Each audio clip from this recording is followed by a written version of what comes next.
Whole world situation, जिसमें हमारे मुल्क की सिचुएशन अलग ही, कुछ अलग ही है हमारे मुल्क की सिचुएशन। मेरे को तो कुछ समझ ही नहीं आ रहा हमारा मुल्क करना क्या चाह रहा है।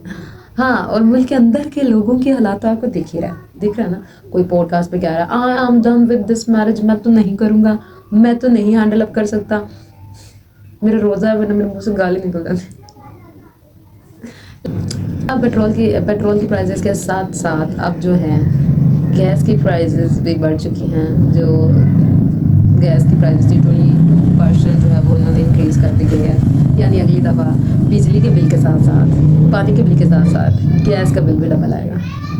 यानी मैंने जो अगले मंथ के प्लान बनाया हुआ है, मुझे लगता है वो मुझे फिर से कैंसिल करने पड़ेगा। इस पेस पे जो है वो हुकूमत उन्होंने जो है वो सारे तालीमी इदारे बंद कर दिए हैं, बिकॉज टुडे इज़ जुम्मतुल विदा। और कोई ऐसा बंदा ढूंढो जो आपको बिल्कुल उसी तरह फास्ट रिप्लाई दे जैसे ईरान जो है अमेरिका को रिप्लाई देता है।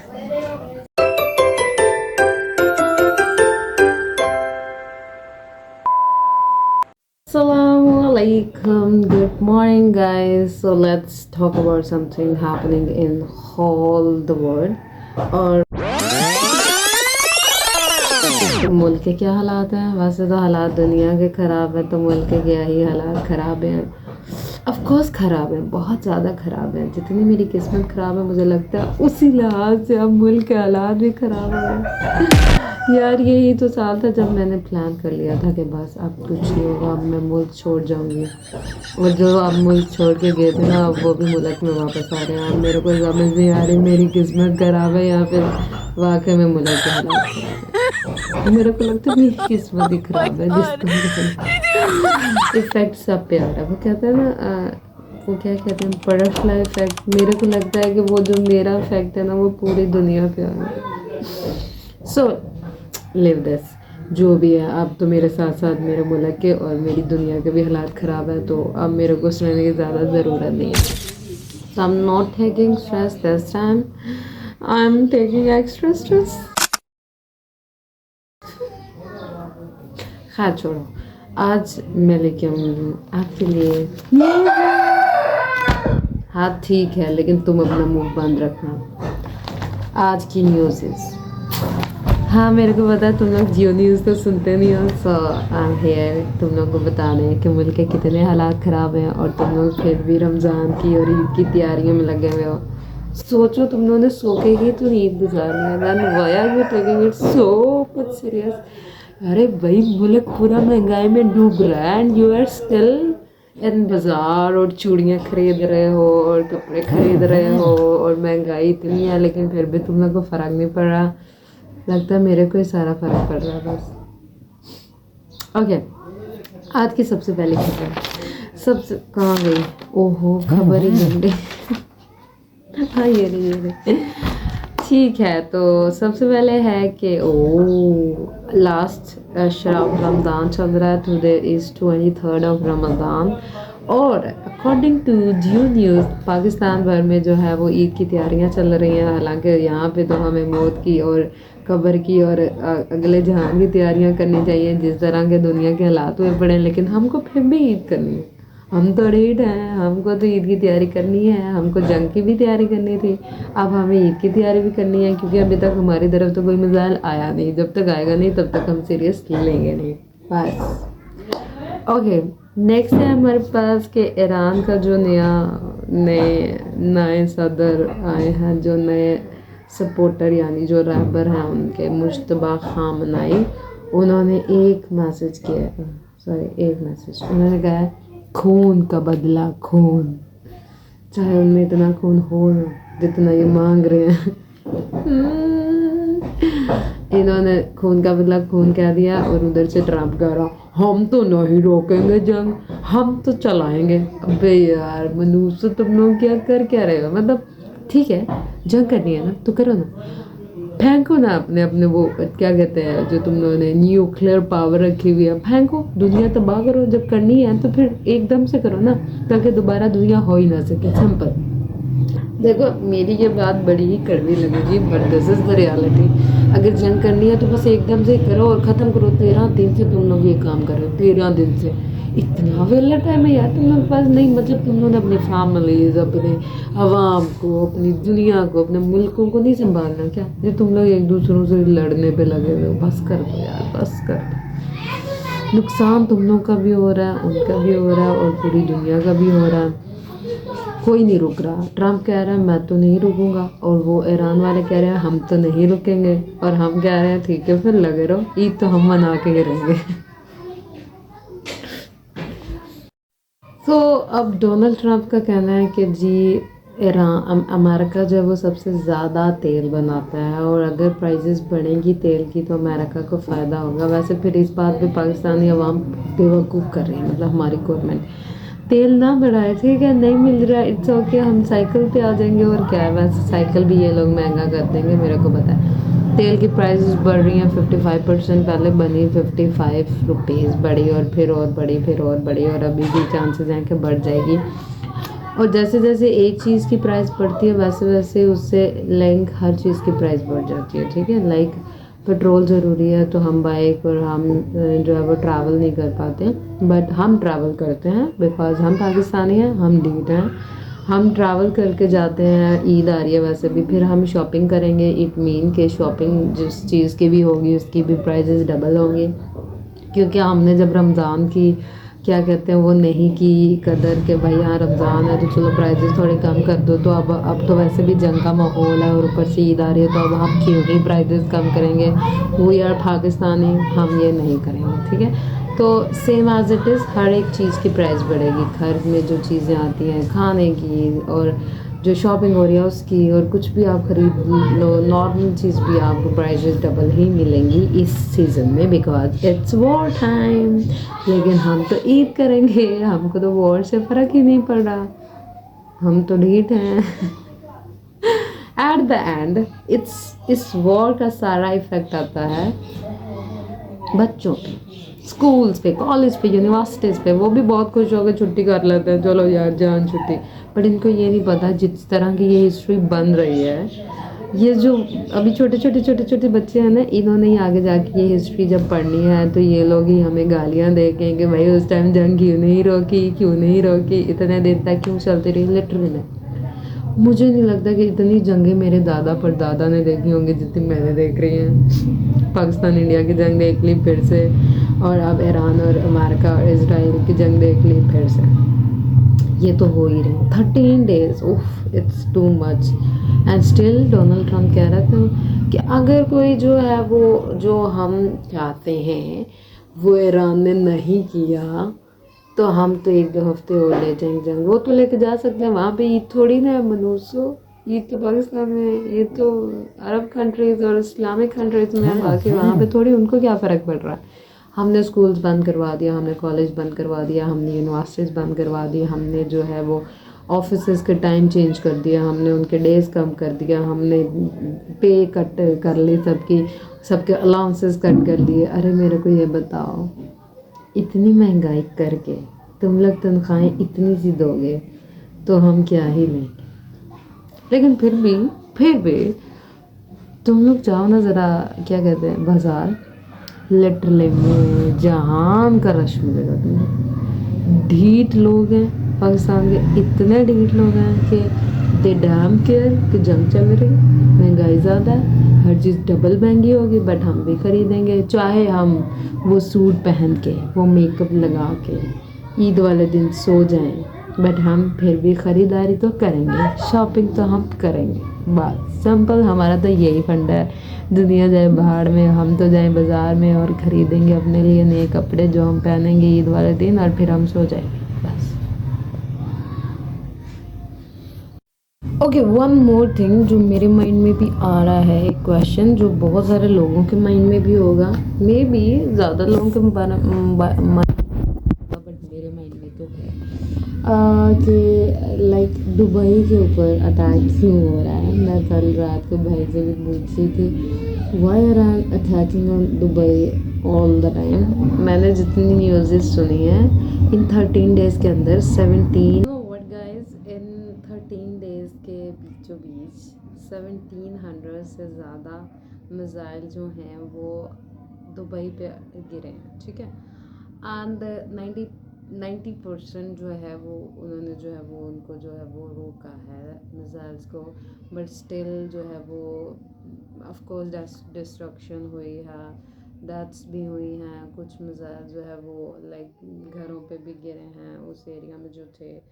6 7 8 10 लोग जो हैं वो ख़त्म लाइक शहीद भी हुए हैं। मैं समझ नहीं आ रही शहीद कहूँ या क्या कहूँ, कि वो मुस्लिम थे या क्या थे, आई डोंट नो, बट इस तरह से अटैक हुए।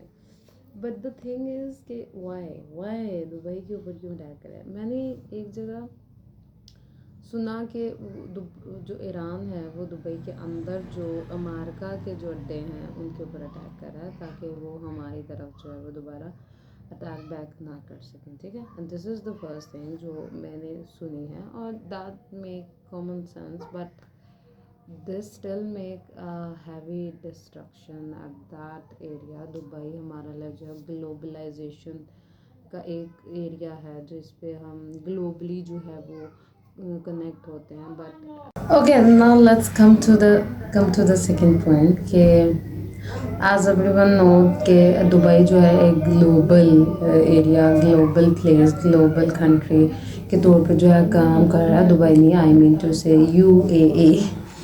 तो यानी कि they just want to like वहाँ पे अगर किसी घर में, किसी रेस्टोरेंट में, किसी जगह पे जो है वो ज़रा से भी कोई इशू आ जाता है, कोई आग लग जाती है, कुछ नुकसान हो जाता है, तो लोग जो है उस जगह को छोड़ना शुरू कर देते हैं, ठीक है। तो it mean they attacking their side to get attention of everyone. तो दुबई पे अटैक होगा तो हर कोई नोटिस करेगा और हर कोई जो है वो एक किस्म का खौफ में होगा, और अमेरिका भी होगा खौफ में, पर मेरे को लग तो नहीं रहा वो खौफ में होगा। ये तो दोनों आपस में ही खेल रहे हैं। वो क्या मीम बनी थी कि कोई ऐसा बंदा ढूंढो जो आपको बिल्कुल उसी तरह फास्ट रिप्लाई दे जैसे ईरान जो है अमेरिका को रिप्लाई दे रहा है। लाइक मतलब what is this. And the second thing, north Korea, Kim Jong Un साहब का तो अलग ही प्रोटोकॉल है। उस पर जितनी मीम्स बन गई है ना बेचारे पे, मेरे को लगता है इतनी तो किसी पे नहीं बनी होंगी। कि he is waiting for some missiles come to me and I attack back. क्या ही कर लोगे अटैक बैक करके, नया खलारा क्यों नहीं डालना यार। एक दो इश्यूज़ को तो सॉल्व होने दो यार, इनको सॉल्व होने दो, फिर अगले इश्यूज़ हम अगले साल कर लेंगे। ज़रूरी है सारे के सारे इस साल ही करने हैं? Don't do this. ओके, अब देखो ना यार, किसी एक चीज़ की प्राइस के बढ़ने की वजह से साइड इफ़ेक्ट सब पे आ रहा है, ठीक है। आलमी सतह पे जो है वो इफ़ेक्ट हो रहा है। लाइक एग्रीकल्चर पे इफ़ेक्ट हो रहा है, डोमेस्टिक जो चीज़ें उन पे इफ़ेक्ट हो रहा है। हमारे लाइक हर चीज़ महंगी हो रही है पाकिस्तान में। तो हर चीज़, सांस लेना भी यहाँ तो महंगा हो गया। मुझे तो समझ नहीं आ रही क्या होगा। ओके, तो और हाँ, अब एजुकेशन इंस्टीट्यूट की बात कर लेते हैं। वैसे भी आज 23 रमज़ान है, 13 मार्च है, और लास्ट जुम्मा ऑफ रमज़ान मुबारक है। इस बेस पे जो है वो सिंध की जो हुकूमत है उन्होंने जो है वो सारे तालीमी इदारे बंद कर दिए हैं, बिकॉज टुडे इज़ जुम्मतुल विदा, और कुछ उन्होंने कहा था योम कुद्स की बेस पे, ठीक है। योम कुद्स का दिन है, सॉरी टू से, बट मेरे को वाकई में नहीं पता योम कुद्स क्या है। मैं इसकी इन्फॉर्मेशन ज़रूर लूँगी और फिर जो है शेयर करूँगी। सॉरी, अब इस बात पे ये मत बोलने लग जाना कि हो तुम्हें ये नहीं पता, मे भी पता होगा, बट सम टाइम आपको जो है नॉलेज होती है, बट उसका स्पेसिफिक जो क्या कहते हैं एब्रीविएशन या फिर उस चीज़ से लिंक कोई वर्ड आपको नहीं आइडिया होता, ठीक है। और लास्ट जुम्मतुल विदा है, उस बेस पे सिंध की जो हुकूमत उन्होंने जो है वो सारे स्कूल, कॉलेज, यूनिवर्सिटीज़ तो बंद कर दिए हैं, सिंपल। और हाँ, अगर हम पाकिस्तान के हालात की बात करें ना, हमारे पाकिस्तान के हालात और ख़राब होंगे, क्योंकि EMF जो है अब उन्होंने भी जो है वो ना कहा कि 1 अरब की जो किस्त हमने देनी थी उस पे उन्होंने भी मुज़ाकरात करने शुरू कर दिए हैं, और 100 जगह इख्तलाफात आ रहे हैं, 100 जगह जो है वो मतलब मैच तो कहीं कर नहीं रही बात, कोई मुज़ाकरात अच्छे हो नहीं रहे। अब मेरे को समझ नहीं आ रहा, दुनिया जो है वो आखिरी दहाने पे है, मौत के दहाने पे। एंड पाकिस्तानियों को जो है वो कर्जा भी देना है, पाकिस्तानियों को मुल्क छोड़ के भी जाना है, पाकिस्तानी जो मुल्क छोड़ के गए उनको वापस भी आना है, पाकिस्तानियों को आखिरी अशरा भी गुजारना है, और पाकिस्तानियों को ईद की शॉपिंग भी करनी है, और पाकिस्तानियों ने ईद भी करनी है। मुझे समझ नहीं आ रहा इतना कुछ हम सोच क्यों रहे हैं, जबकि हमें पता है कि अगले ही मोमेंट का हमें नहीं पता, लेकिन हम दिन बन के अगले 6 साल आधी ज़िंदगी के बारे में सोच के बैठे हुए होते हैं हमने ये करना है, बिकॉज हम पाकिस्तानी हैं, हमें तो बिलीव है। हम मुस्लिम हैं, मेन चीज़ हम मुस्लिम हैं, हम बहुत यकीन करते हैं कि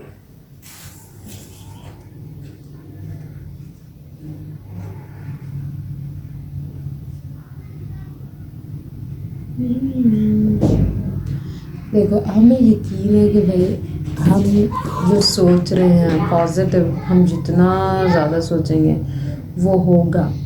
और हम जब सोचते हैं ना कि हम कहते हैं ओ यार कल परसों उस दिन उस साल बाद क्या होगा, फिर हम ये भी सोचते हैं यार छोड़ो परे अगले मोमेंट का नहीं पता क्या ही होगा, फिर हम साथ कहते हैं इंशाल्लाह सब अच्छा होगा, हो जाएगा ये वो ब्ला ब्ला। जब हम इस चीज़ पे छोड़ देते हैं ना कि इंशाल्लाह अच्छा होगा, तो फिर हम जो है वो उस टाइम तक पहुंच ही जाते हैं, ठीक है, हमारा इतना बिलीव है। तो अब हम इसीलिए शॉपिंग कर रहे हैं कि क्योंकि हम ईद मना ही लेंगे बिकॉज हमको पता है कि जंग जब पाकिस्तान और इंडिया की थी तब भी हमें बहुत यकीन था कि हम निकल जाएंगे, हमको कुछ नहीं होगा, हमारे तक कोई नहीं आ सकेगा, और वाकई में कोई नहीं आ सकेगा और अब भी हमें यकीन है कि सब अच्छा होगा, सब सेट हो जाएगा। और मुझे यकीन है कि लाइक 1-2 मंथ तो नहीं, ईद के फ़ौरन बाद के जो हालात हैं मुझे लगता है कि ठीक हो जाएंगे, मुझे उम्मीद है इंशाल्लाह। ओके आज की लास्ट है कि पेट्रोल की प्राइसेस के साथ साथ अब जो है गैस की प्राइसेस भी बढ़ चुकी हैं। जो गैस की प्राइसेस थी 20% जो है वो इन्होंने इंक्रीज़ कर दी गई है, यानी अगली दफ़ा बिजली के बिल के साथ साथ पानी के बिल के साथ साथ गैस का बिल भी डबल आएगा। यानी मैंने जो अगले मंथ के प्लान बनाया हुआ है मुझे लगता है वो मुझे फिर से कैंसिल करने पड़ेगा। So this is the whole world situation, जिसमें हमारे मुल्क की सिचुएशन अलग ही कुछ अलग ही है। हमारे मुल्क की सिचुएशन मेरे को तो कुछ समझ ही नहीं आ रहा हमारा मुल्क करना क्या चाह रहा है। हाँ, और मुल्क के अंदर के लोगों के हालात तो आपको दिख रहा है ना। कोई पॉडकास्ट पे कह रहा है I am done with this marriage, मैं तो नहीं करूँगा, मैं तो नहीं हैंडल अप कर सकता, मेरा रोज़ा है वरना मेरे मुँह से गाली निकल जाती। लिटरली में गाइस लाइक कितने तुम लोग लो स्टैंडर्ड हो, इतना कि तुम्हारी पर्सनालिटी इतना कम ज़र्फ इंसान कि तुम डाइवोर्स भेजने के बाद कह रहे हो it's a not big thing, it's a not big thing, divorce ही तो भेजी, it's a not big thing, लेकिन तुमने स्टोरी लगा दी इट्स अ बिग थिंग। किसी के साथ आप निकाह करो, फिर उसके बाद उसके साथ मैक्सिमम मुझे लगता है साल तो हो ही गया होगा, साल से ज़्यादा ही होगा, आपका बच्चा भी, आप उसके साथ गुजरे रहे भी हो, टाइम भी गुजारा है, आप कैसे उस इंसान को जो अपनी लाइफ से क्यों निकाल सकते हो, और वो भी सारी दुनिया के सामने ये बोल के I am done with this person. भाड़ में गो टू हेल्थ, तुम्हारे लिए तो जहन्नुम के रास्ते में, जगह में, जहन्नुम के अंदर अलग ही वो क्या कहते हैं जगह होगी और आपका अलग से हिसाब होगा। I don't know, this is the thing between Allah and that person, so मैं कुछ कह नहीं सकती। हाँ ओके, तो last thing is one more thing, जो लोग जो है अब्रॉड जाना चाहते हैं स्टडी के लिए, हम स्टिल D2 की तरह जो है मैं भी बता रही हूँ इन्फॉर्मेशन, जो कोरिया की जो स्कॉलरशिप्स हैं, ठीक है, वो भी ओपन हुई हैं। GK स्कॉलरशिप है और टॉपिक उनका जो है वो एक लैंग्वेज टेस्ट होता है। अगर आप टॉपिक क्लियर कर लेते हो तो आप जो है वो वहाँ पे फ्री स्टडी कर सकते हो, रह सकते हो, नो टेंशन। और जीकेएस में भी यही आपको स्कॉलरशिप दी जाती है और उसको जो है वो आप अगर हासिल कर लेते हो HEC से या गवर्नमेंट की स्कॉलरशिप है ये। दूसरी तरफ अगर हम चाइना की बात करते हैं, चाइना की CSC स्कॉलरशिप है, that is the best scholarship. उसके बाद टाइप A टाइप B होती है स्कॉलरशिप जो भी गवर्नमेंट की तरफ से होती है। फिर चाइना जो है, जो उनकी यूनिवर्सिटीज़ हैं वो सेपरेटली खुद जो है वो क्या कहते हैं स्कॉलरशिप प्रोवाइड कर रहा था। यानी कि चाइना में अगर आप जा रहे हो स्टडी के लिए आपको हर तरह से स्कॉलरशिप मिलेगी ही मिलेगी बस। And the third is Turkey. Turkey में भी स्कॉलरशिप आई हुई है। टर्की की बैचलरी स्कॉलरशिप है, दैट इज़ द बेस्ट, जो ओवरऑल आपका जो सारा जो है अकोमोडेशन फीस, आपका स्टे और हर चीज़ का जो है वो कवरेज करता है। सो जाएं, नेट से सर्च करें ये सारे स्कॉलरशिप और अप्लाई करें और पाकिस्तान छोड़ो यार। छोड़ना तो है ना, जिसने छोड़ना उसने जोड़ना ही है, चाहे जंग हमारे पाकिस्तान में ही क्यों ना आ जाए। ओके, तो तब कल के लिए अपना ख्याल रखें, तो हमें याद रखें। बाय।